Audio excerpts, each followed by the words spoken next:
Moi, je suis rentré dans le rap en mode le rap est un art.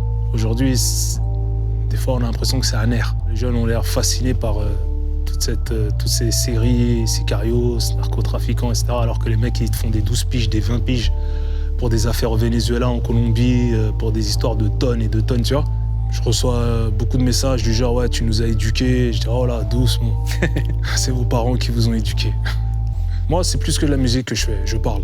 Salut, c'est Rof, vous êtes sur Click Talk. Let's go. Walk it like I talk it, walk it like I talk it. You walk it like I talk it, walk it like I talk it. Hey. Comment ça va, Rof? Au top.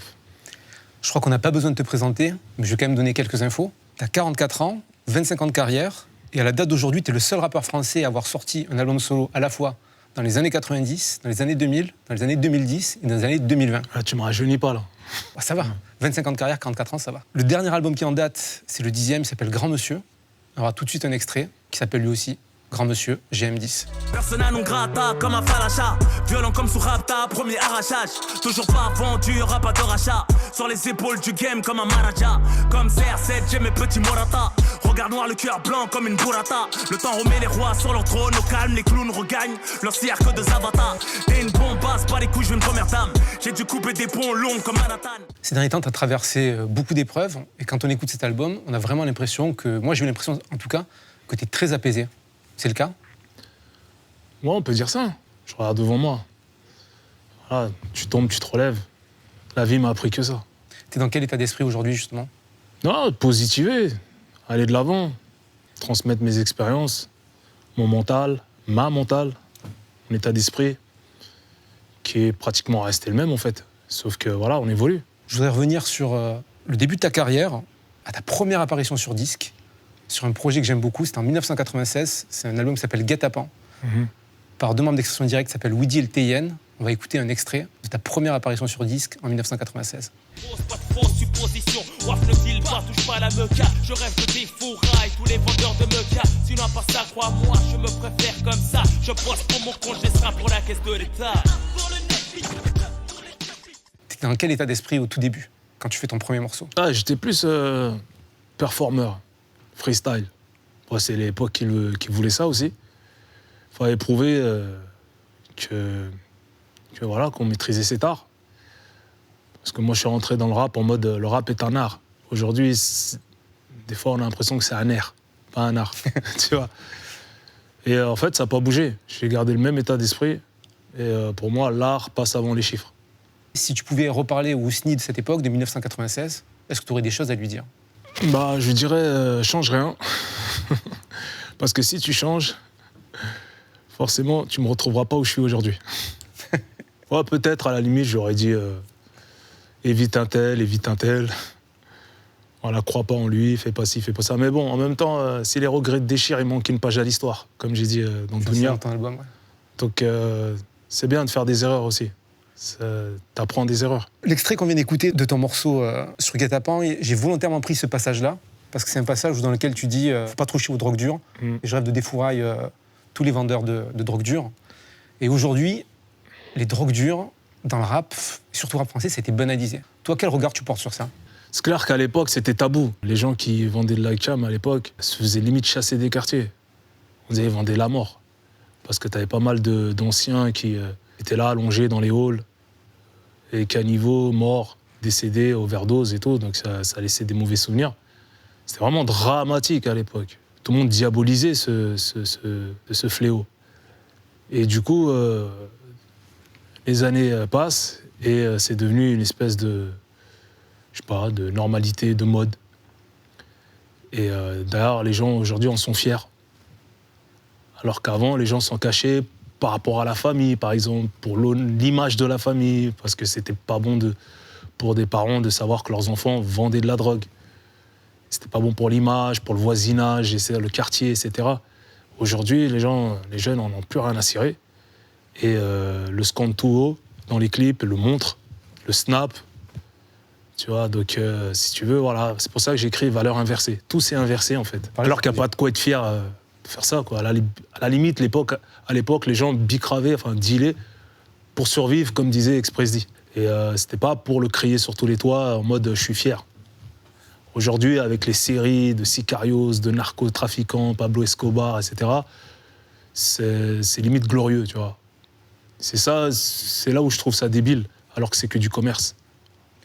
T'en parles beaucoup dans le morceau Valeurs inversées. Toi, tu penses que ça profite à qui, justement, cette inversion des valeurs? À ceux qui en profitent. C'est vrai que c'est du commerce, donc Ouais, il y a forcément des gens qui en profitent. C'était vu comme ça, même au niveau de la voyoucratie, enfin du crime. Les voyous qui touchaient pas à ça, voyaient ça comme du commerce. D'ailleurs, même les dealers à l'époque se faisaient escroquer, arnaquer ou racketter par les voyous. Et aujourd'hui, voilà, on voit dans le rap beaucoup de gens en parler comme si c'était un acte héroïque, alors qu'il n'y a rien d'héroïque du tout. Et puis pour avoir tourné en promenade avec des trafiquants, mais des trafiquants, on va dire, à l'échelle internationale, eux-mêmes, ils en rigolent. De quoi? De voir que dans le rap, on l'exagère, on extrapole, tu vois. Et que les jeunes ont l'air fascinés par toutes ces séries, sicarios, narcotrafiquants, etc. Alors que les mecs, ils font des 12 piges, des 20 piges pour des affaires au Venezuela, en Colombie, pour des histoires de tonnes et de tonnes, tu vois. Après, bon, voilà, moi, je trouve qu'il n'y a rien de glorieux. Si tu fais ça, c'est ton choix. J'ai rien à dire là-dessus, je me mêle pas de tes histoires. Mais bon, il faut penser un peu à la famille au niveau de l'image. Ne le mets pas en avant, quoi. Parce qu'il y a aussi des petits qui regardent. Ils peuvent ne pas comprendre et délaisser l'école pour faire ça, tu vois. C'est dommage. On va reparler de musique. Sur ton album, il y a le deuxième titre, après JMD, c'est Classic Man. Dans le rap, il y a des gens qui ont des tubes. Il y a aussi des gens qui ont des classiques. Toi, tu as la chance d'avoir les deux. Pour toi, c'est quoi la définition d'un classique? Un morceau qui passe le temps, qui traverse le temps. Un morceau intemporel, qui s'écoute 10 ans après, 15 ans après, comme au premier jour. On va regarder un morceau qui est sorti en 2003. C'était avec un groupe. Ouais. Et c'est un des plus gros classiques du rap français.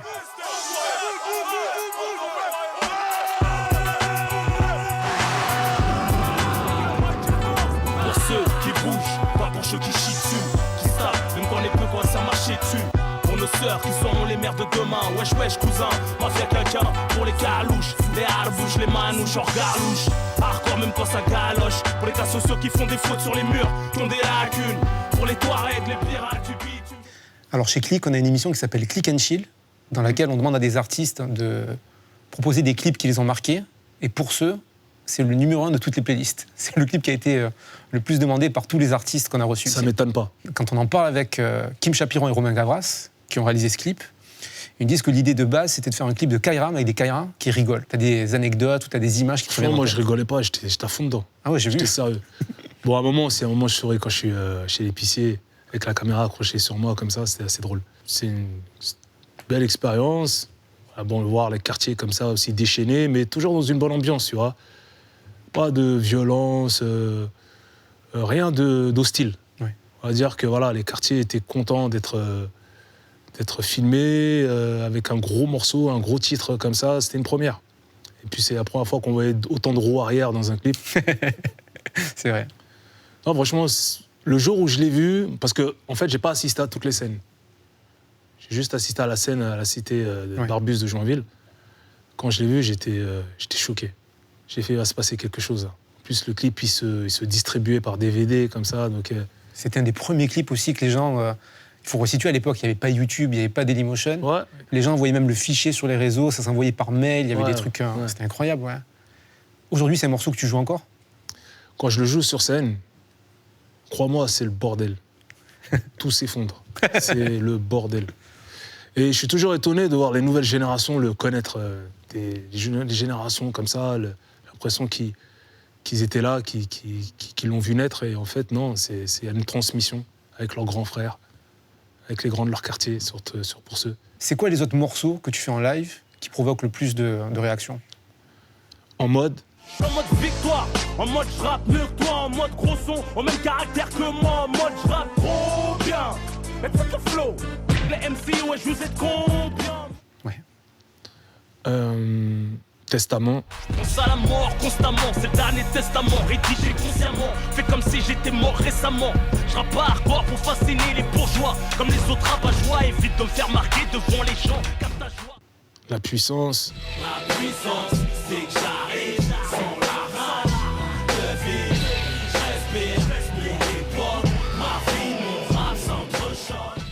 Là, j'ai une série de morceaux comme ça, j'ai une séquence classique en fait dans mes concerts. Et quand je me mets à les jouer, c'est le bordel. On va reparler de classique et de grand monsieur. L'album il s'appelle Grand Monsieur et c'est une expression qui chez toi désigne vraiment des personnalités hors du commun. Pour toi, c'est quoi les qualités d'un grand monsieur? Grand cœur, partage, sans rien attendre en retour. Parce que si t'es pas prêt à ça, bah, faut rien donner. Si t'es pas prêt à supporter l'ingratitude des gens, faut rien donner. Donc voilà, il y a aussi le fait d'endurer, d'encaisser et de se relever, de transmettre, d'être bienveillant envers son prochain et s'assumer. Cette expression grand monsieur, tu l'as utilisée publiquement 2 fois dans ta carrière. La première fois, c'était en 2005. Et c'était un morceau Regretté. Que Dieu me pardonne, subhanallah, à quel point les épreuves peuvent affaiblir un homme. C'est tout ce que je regrette, mais sur le Coran de la Mecque, que j'étais là sans y être, mais c'est Dieu qui veut. Parler de toi me fait rougir les yeux, toujours une doigt pour ton âme, j'espère te voir dans les yeux. T'étais un grand monsieur, respecté même par la police, courageux. Ah ouais. Ouais. C'est un morceau que moi, personnellement, j'écoute pas beaucoup. Je comprends. Parce qu'il me met dans une ambiance, voilà. Et je sais que pas mal de gens l'écoutent en boucle. D'ailleurs, ça me fait toujours chelou, même en prison, j'entendais 12 fois d'affilée des fois. Et je disais aux gars, mais change un peu, tu vois. Je dis non, il fait du bien. Donc t'imagines déjà, t'es en prison, 4 murs, 9 mètres carrés, avec tous les problèmes que t'as, et t'écoutes Regretter 12 fois d'affilée, tu vois. C'est de dire que les gens, ils avaient besoin de ça. Écoute, la mort met tout le monde d'accord. Donc c'est un morceau universel, c'est un texte universel. La deuxième fois que tu as prononcé le mot grand monsieur publiquement, c'était justement par rapport à des gens qui ont donné sans rien attendre en retour. C'était en 2014. Tu étais incarcéré suite à l'affaire à la boutique Uncut. Et en juin 2014, quelqu'un a payé ta caution. Et c'est Samuel Eto'o. Et sur les réseaux sociaux, tu avais écrit « À ma grande surprise, ma caution a été réglée en début d'après-midi par un grand monsieur, en direct du Brésil, Samuel Eto'o. » Ouais, on se connaît via des personnes, on a des personnes en commun. Et je sais qu'il avait jamais manqué de manifester ses appréciations pour ma musique, pour moi. Dans le football, on peut considérer que c'est un grand monsieur. Le neuf. Ouais, c'est un vrai neuf. Et un neuf africain. Et puis on sait aussi qu'il a un gros cœur, qu'il aide beaucoup autour de lui. Dans cet album, Grand Monsieur, on sent beaucoup de maturité. Et j'ai l'impression que justement, tu réfléchis beaucoup à la transmission, comme tu as dit en début d'interview, et à ce que tu vas laisser derrière toi. Il faut laisser sa place propre. Comme nos darons nous disent. Voilà, on a vécu pour nous et à un moment donné, il ne faut pas être égoïste, il faut transmettre. Si tu es bienveillant, tu le fais. Si tu penses qu'à toi, bah, tu finiras tout seul. Tu as 4 enfants. Ouais. C'est quoi le conseil que tu leur répètes le plus? Être honnête dans la vie. Voilà, même si il m'est arrivé d'être malhonnête dans la vie, par nécessité, au début de ma jeunesse, je leur explique que voilà, aujourd'hui, ils manquent de rien. Ils n'ont pas le même parcours que leur père et qu'ils n'ont pas à être malhonnêtes. Et même déjà à la base, on n'avait pas à être malhonnête. Donc je leur inculque toutes ces bases-là. Le respect, l'honnêteté, le discernement. Puis je leur transmets aussi tout ce qui est éducation autour de la foi, par exemple. Parce que ça les aide aussi à se canaliser, à bien se comporter. On va reparler de musique. On a parlé de Regretter et de Testament. Alors je sais que tu n'aimes pas les scientifiques du rap, mais je vais te montrer une statistique que je trouve intéressante. La courbe en gris, comme Testament ou comme Regretter, c'est le nombre de morceaux avec juste un couplet, pas de refrain. La question que je vais te poser dans tout ça, c'est que tu as commencé, justement, on a écouté tout à l'heure, pour 100 balles, t'as plus rien, qui était un morceau, 3 couplets. Mais est-ce qu'aujourd'hui, les formats ou les styles font que c'est peut-être plus facile d'écrire? Ouais, après ça dépend qui on est. J'ai un public qui est très exigeant. C'est vrai. Et puis j'ai plus 20 ans aussi, donc j'ai plus la même manière d'écrire. En tout cas, je raconte plus les mêmes choses. Pas de la même manière, en tout cas. Donc voilà, on sait qu'il y a les formats pour le streaming, pour les clubs. Voilà, un DJ, il te fait passer ton son, c'est juste un couplet refrain, c'est tout. Donc je pense que tu as une catégorie de rappeurs qui pensent qu'à ça, qui s'adaptent à ça. Puis ils ont envie de streamer, donc voilà, plus c'est court, plus ça stream. C'est comme ça qu'ils pensent. Moi, je me fais plaisir, moi. Mais justement, j'ai une question très bête. Comment t'écris? Sous la couette, comme ça, avec le téléphone. C'est vrai, t'écris le soir? Ouais, souvent. Après, je peaufine au studio. Il n'y a pas de règle. Une phrase, elle arrive, une phrase, on entraîne une autre, et hop, je commence à la travailler. Des fois, c'est juste devant le micro que je vais la modifier encore. T'as un couplet très impressionnant dans l'album, c'est le dernier couplet de Classic Man. Le midi, je mérite, tu mérite. Les Illuminati, rare comme une Bugatti. Puissance c'est comme Mali, veulent toutes que je les marie. Les salopes se rallient, finissent comme Bignadi. Du game, là, nous marie. Gauche de moi, Medali. Ennemi d'Atari, rêver les jeans comme Billy Billy. Vitri, Siri, Veni, Vidi, Vici, Veni, Vidi, Medici. International, Uchi, Frenchy, Gucci, Cachi, Vogacci. C'est le jour, gifle, Machi, Clum, c'est encore du coach. Le rap, c'est du match. Comment tu l'as écrit celui-là? Il est extrêmement Phase après technique. phase. Ouais. Voilà, j'ai essayé de raconter quelque chose avec les rimes en li, tu vois. Je voulais remplir toutes les mesures, sans respirer.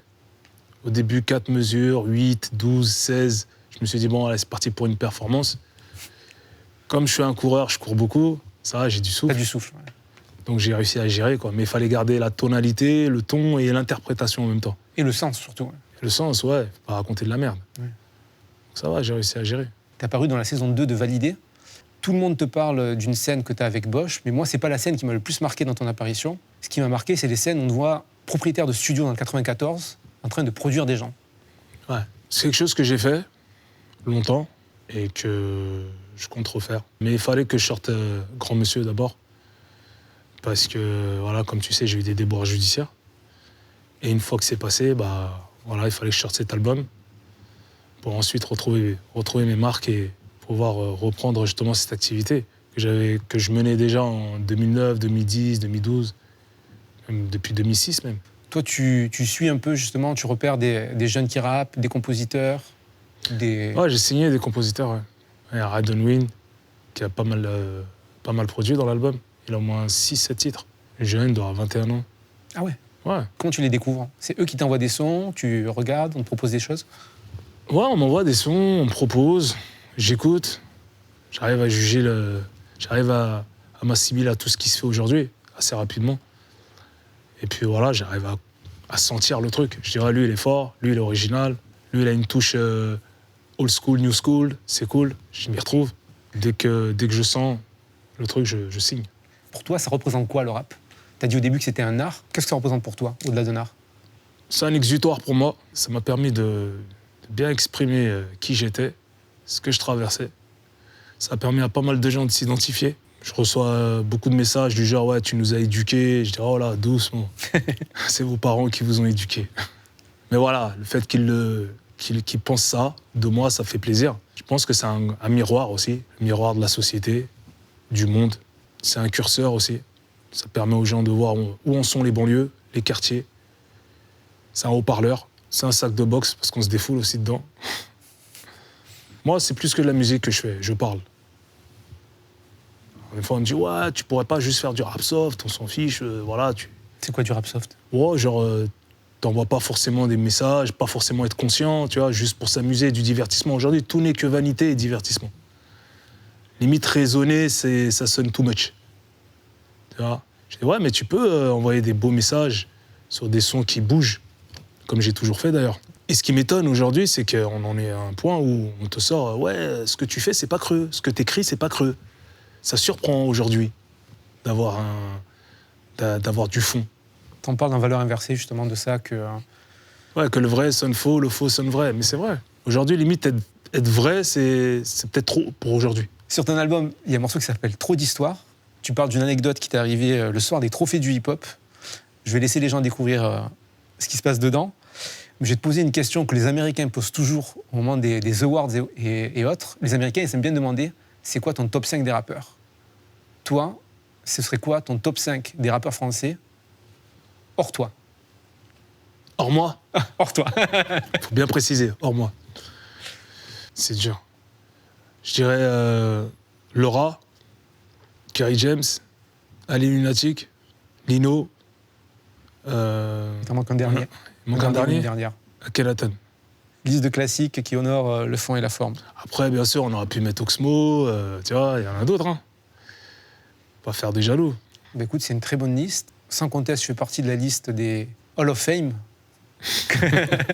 qui est aussi un des titres de ton album. L'album Grand Monsieur, le 10e album de ta carrière, est dans les bacs. Est-ce qu'il y a une tournée prévue ou pas? Il y a une tournée qui est prévue en novembre prochain, Ouais. du 10 au 30, tournée Zénith, et le Bercy, le 15 novembre 2022. Tu vas faire ta fameuse session de classique au milieu, qui fout le bordel. Ça, c'est incontournable. D'ailleurs, tu sais comment elle s'appelle la tournée? Vas-y. Le Classic Tour. Eh ben, on sera présent au Classic Tour. L'album Grand Monsieur est dans les bacs. Merci Rof, c'était un plaisir. Merci. Let's go. Walk it like I talk it. Walk it like I talk it. You walk it like I talk it. Walk it like I talk it. Hey.